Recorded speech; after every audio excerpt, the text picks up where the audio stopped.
L'agriculture urbaine consiste à cultiver des végétaux, donc comestibles ou ornementaux, sur votre balcon-terrasse, en s'affranchissant de la terre. C'est une réalité, le jardinage n'est plus réservé qu'aux seuls ruraux. Vous pouvez, en tenant compte des facteurs limitants que vont être le poids que votre balcon peut supporter, en général c'est 350 kg par mètre carré, sélectionner différents modules légers, alimentés par un fluide d'eau en circuit fermé. Et avec ce système, on a à peu près 90% d'économie d'eau, puisqu'on est en circuit fermé, c'est-à-dire que l'eau non utilisée retourne au point de départ pour être passée une deuxième fois, et mélanger tout à vos plaisirs, aussi bien légumes, donc naturellement tomates, basilic, persil, mais aussi choux de Chine, bettes, choux calés,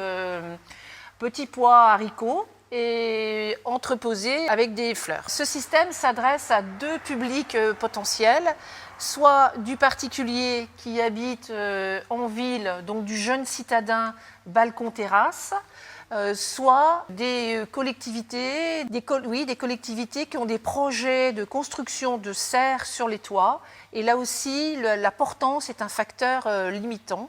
Donc c'est bien de construire une serre sur un toit, mais faut-il encore savoir quelle culture envisager dans cette serre. Alors là, on est l'hydroponie sans support aucun, c'est-à-dire que c'est un fluide d'eau qui circule à proximité du système racinaire, et la racine, en grandissant, vient chercher l'eau et les nutriments contenus dans l'eau. Donc ça, c'est l'hydroponie sans support, alors que l'aquaponie, ce sont les déjections des poissons qui vont venir alimenter les plantes. L'aquaponie, à ce jour, les projets européens viables se comptent sur les 5 doigts d'une main, sachant que souvent le schéma c'est perche-cendre plus aromatique.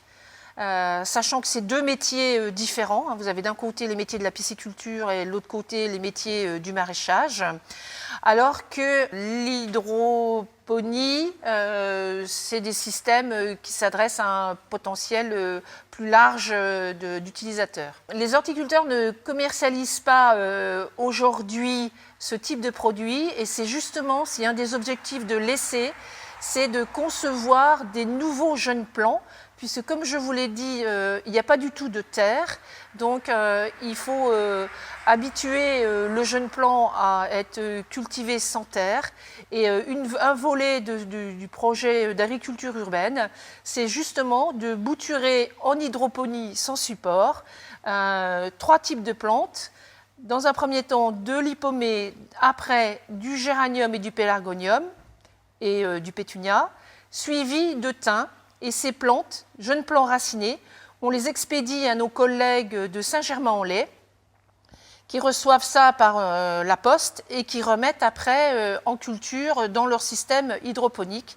Donc là, on simule un horticulteur qui produirait ce jeune plant, ce nouveau type de produit, qui expédierait aux consommateurs qui auraient fait une commande de jeunes plants issus d'hydroponie pour mettre dans son système personnel.